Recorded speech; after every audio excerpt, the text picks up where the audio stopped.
I'm David. I'm going to talk about bugging out. It's just a way to survive. Just a couple of things that me and my family decided that we thought would be important in case we needed to get our stuff together and meet up somewhere. We would have supplies to get us there. And I'm going to go through that right now. The bag itself is multifaceted, multi-packs. It's got plenty of places and storage, things to hook up. It's got a good support for your back. The bag itself with all the stuff in it weighs about 20 pounds to 25 pounds, depending on who the individual we pack the bag for. Mine is a little heavier because I'm going to defend for 4 people, where the other 3 people in my family only have supplies for 1 or 2 people. So their packs are a little lighter. With that being said, let's get started. This is my pack, and this is what I have in it. I have some wipes. I also have soap. Soap is important to keep your hands clean while working with. Thing is cheap soap inside a kit. That's going to keep it clean, dry, and safe. We have gloves for working with people's. We have masks in case for breathing, if you're in a situation where you need to protect yourself from dust. Then we also have some gauze. We have Q-tips. A lot of this stuff is self-explanatory. We have a way to sterilize. We have little pads. This is for our family. It sucks out bites, so like bug bites, ant bites, fly bites, anything that has some irritation. My family this is a go-to. We gotta have that. We also have different ways to bandage. You do not need to buy a big first aid kit. You can pick all this stuff up and put a little bit in each person's bag. It's lightweight. You can never go wrong with it. A couple things I would like to point out.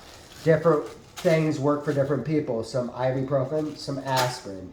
You're going to have to check dates. Make sure that those don't expire. Also with the rub, we also have some hand cleaners. This is a suturing kit. Our family, we're going to be working with tools, and we'll show you those here in a little bit. You can get cuts. Suture kits, you can buy those online. They don't usually sell them over the counter, but you can get different packs, different sizes. And so we get a basic one just so we can stitch each other up if something were to happen. Blood stopping packs also is great to have in your kit. You don't have to get a tourniquet, but you can buy the stuff for the tourniquet separately. It's going to be cheaper, and you can just pick up whatever materials you need on the way. So if it was an ankle, we can get some wood and put those on each side, bandage them up. Different ways to bandage them up. We have, for cuts, we have gauze pads, bigger gauze pads, and little gauze pads. We have other little Band-Aids, different sizes. And we keep them all in separate baggies to keep them dry, keep them safe. We also have a little kit. You get wood chunk in your hand, you need to pull it out. Lighter, you can start a fire, you can sterilize your tools.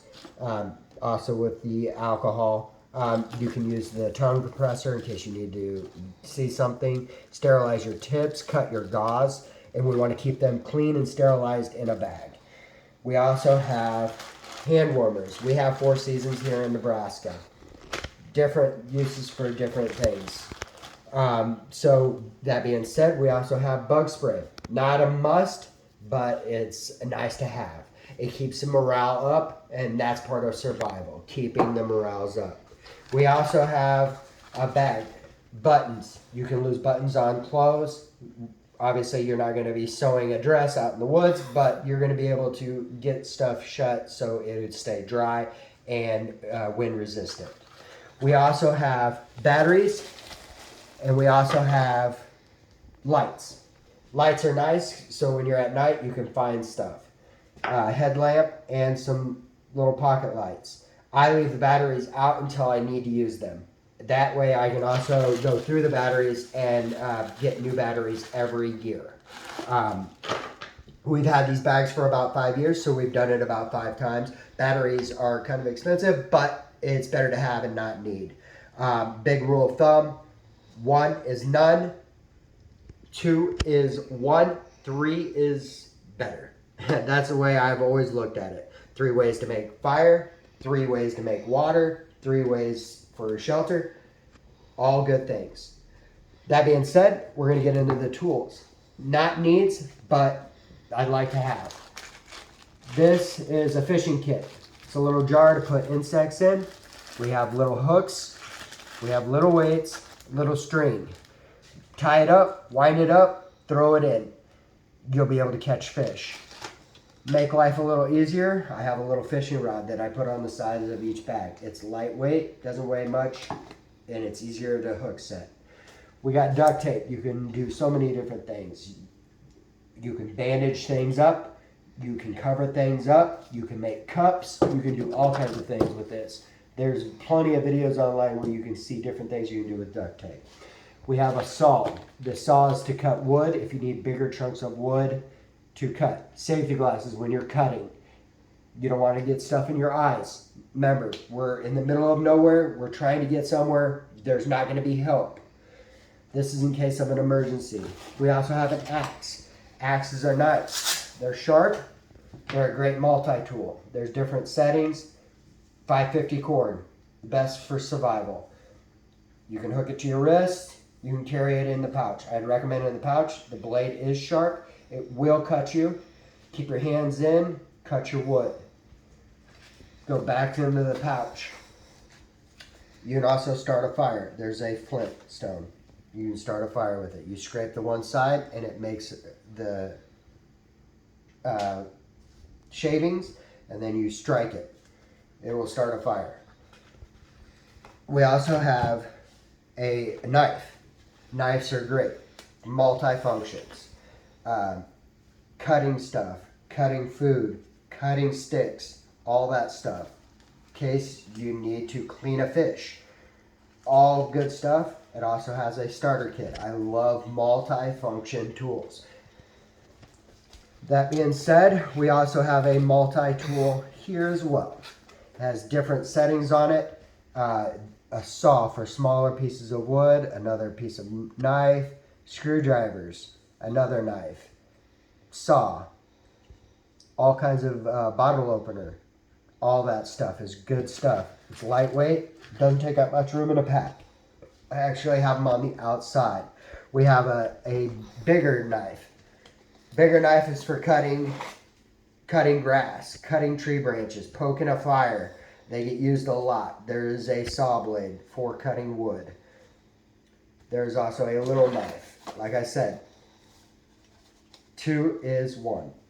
The more knives you have, the less likely you're going to lose out. There's another little knife on there with a multi-tool. Then we have pry bars. You may have to pry to get into somewhere for safety reasons. They're lightweight, don't take up much room, and they're perfect for that.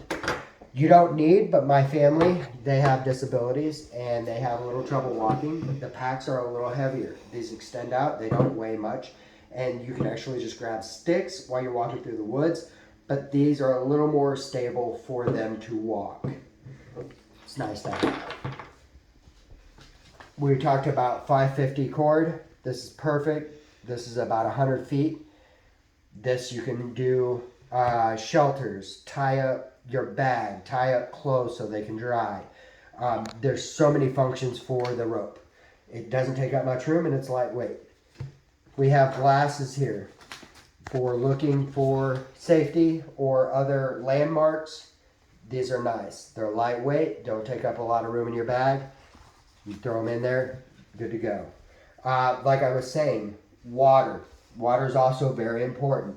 3 ways to get water. We have live straws. There's 2 different styles. You can suck right out of a creek, or you can pour them into this bag and suck through the straw. It's an easy flow straw. You can also boil the water. If you find a little water bottle, you can put that, dangle it over the fire with the 550 cord, and then all you need to do is get it warm or boil so it kills whatever's in that water. That's the best way. Boiling, and then iodine pills. I do not have any in my pack. I had to replace them, and they're coming in the mail. Food.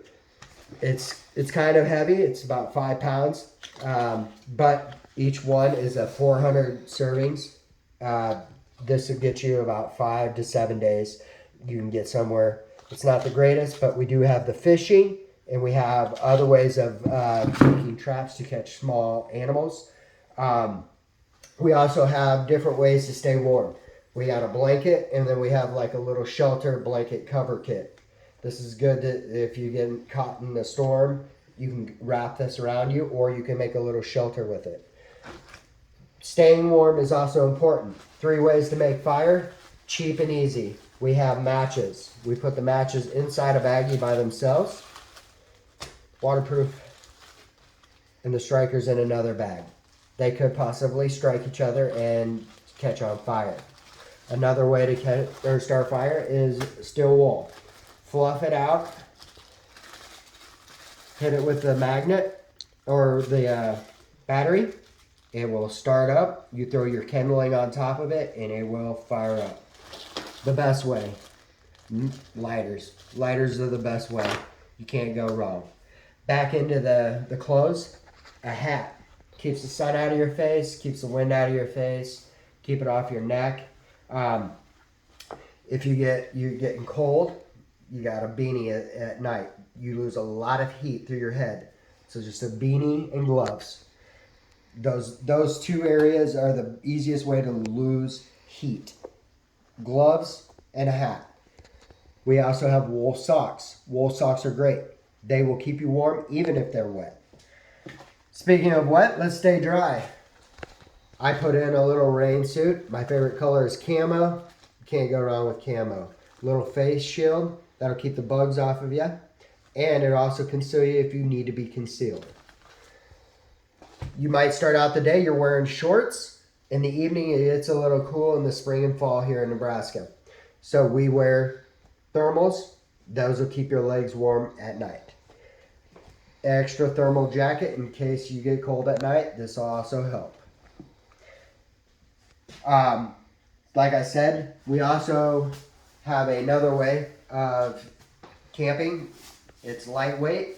It's not the greatest tent, but it'll keep you out of the elements and it'll keep you dry and safe.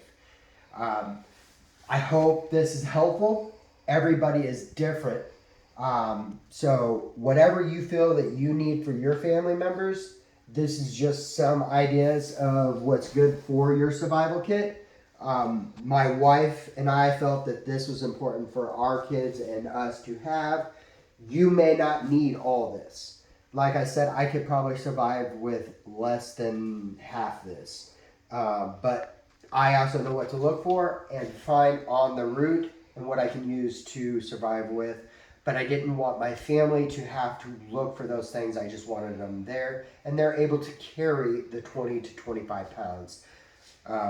This might not work for your family, but hopefully this gives you an idea of what to use so you can bug out. Get it soon.